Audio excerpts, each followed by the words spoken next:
κυρίων το ψόφιο κουνάβι, λέγεται παρακαλώ. Τι θα φάτε κύριε? Βάλε 2 πίτα γύρω απ' όλα, μπόλικο κρεμμύδι μάλλον κάντα 3, μπας και κόψει λίγο η λόρδα και γεμίσει το στομάχι. Long live στα πάχη! Τώρα που με βλέπω στον καθρέφτη σαν να έχω ρέψει, κάντα 5, βάλε και κανένα κουβά πατάτες και σαλάτες, ξύδια, μύδια και κοψίδια. Τι δίαιτες μου λες κι άλλωστε οι γυναίκες θέλουν πάχη, λίπη και κυμπαριλίκι, όχι κάνα τσιλιβήθρα φλόρο κοκαλιάρι με μικρό παπάο. Ακούστε γιατί το λέω αυτό. Χθες το βράδυ τριγυρνούσα από το ένα μπαρ στο άλλο, μια γυναίκα μπας και βγάλω. Έρωτες, φιλιά και αγάπες θέλω, όχι πάλι τη Μαρία Παλάμη. Hi sweetie. Και μου έκατσε ένα λαβράκι, ένα δίμετρο. Αχοντρίλ μου λέει πως μ' αρέσει η κοιλιά σου, τα φιλιά σου, τα τελείωτα κιλά σου και το... Κάτσε στάσου, είναι τεράστιο. Oh yes.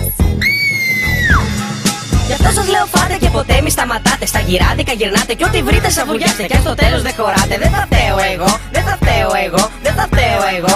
Γι' αυτό σας λέω φάτε και ποτέ μη σταματάτε. Στα γυράδικα γυρνάτε και ό,τι βρείτε σαβουριάστε. Και αν στο τέλος δεν χωράτε, δεν θα φταίω εγώ, δεν θα φταίω εγώ, δεν θα φταίω εγώ.